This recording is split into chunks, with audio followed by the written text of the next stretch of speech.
This is Breakfast Central on News Central, reaching you live from our broadcast studios in Lagos, Nigeria. Now, you can follow us on socials. Yes, we are at News Central Television. Do not forget to actually tweet us. And you can also stream live on Facebook, YouTube. Just tell a friend to tell a friend to tell another friend. Let's go straight to the front pages of the papers this Friday morning. We are starting off with the Daily Trust in Nigeria. That's the first place to go to. That's right. And the Daily Trust has quite a number of stories here. Buhari in tight corner over chairmanship.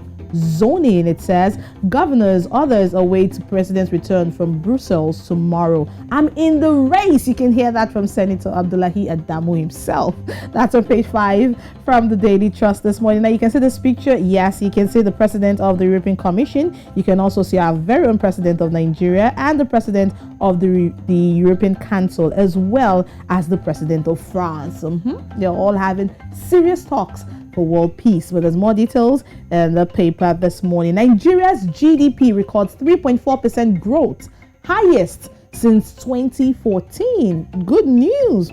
That's on page 22 from the Daily Trust this morning. Oppressed widows, this is on the upper right hand side. Oppressed widows back 3-year jail term, pay 1 million naira fine. That's what reps are coming out to say. So if you oppress a widow, any widow living next to you, you stand a chance to back 3-year jail term and even pay a fine of up to 1 million naira. Details of this from the Daily Trust. I like that Daily Trust story. I mean, oppressed widows. There's so much that's got to do with widows being oppressed in Africa, especially when they lose their loved ones, their husbands. They're being told to do what they ought not to do or what they do not want to do. But go in there and read the Daily Trust. Find it online or pick a hard copy. Let's move away now from the Daily Trust. Let's go straight to Uganda. That's one stop. New Vision. That's the paper we're taking a look at. And a new curriculum is in the New Vision. Biology. You also have other ones such as Kiswahili and, of course, maths.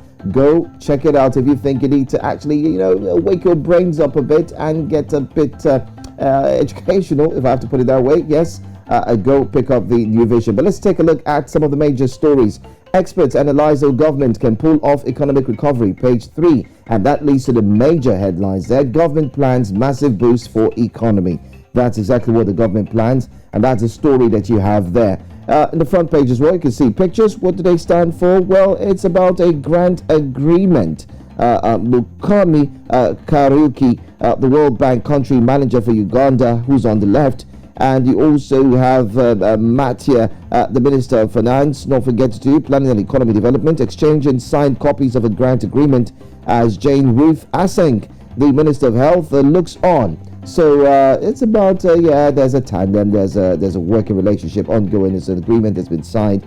Go pick up the New Vision and you can read more about it. Also, still in the New Vision, human activities destroying Kalangala. Remember we talked about this Kalangala here on Breakfast Central a few months ago. Well, you can see an update there. Full story on pages 26 to 27. Land probe keeps security forces off evictions. Full story on page 5. And the last one I'm going to take today on a Friday, not palatable though. Horrific act. Mom attacked. Baby taken away. A mom has been attacked and the baby crying has been taken away. Page 4 will give you the full details on the New Vision. From Uganda, let's head on to Zimbabwe this morning with Newsday leading on the teachers' story. Now, remember in Zimbabwe, the teachers, they came out and they said they're incapacitated and not that you're going on strike. But now we can hear the government talking tough. We've addressed teachers' grievances. This is coming from the government. And the writer here talks about the civil servants should be grateful to President Mnangagwa for improving their welfare in terms of salary adjustment and other non-monetary benefits. There's a big story right here in front of the paper. That's the Newsday newspaper this morning. You can get more information on that from page 2 of Newsday. Police set tough conditions for Chimasa rally. That's also on page 2. And on page 13, you can see the young lady there. That's the middle picture you're seeing, the upper part of the paper. Disability does not mean inability. That's on page 13 from Newsday. All right, away from the Newsday, let's wrap things up with the Namibian before we go straight into the top stories. The Namibian, for me, front page quite looking like an advertising post, but it's fine. Let's talk about the stories first.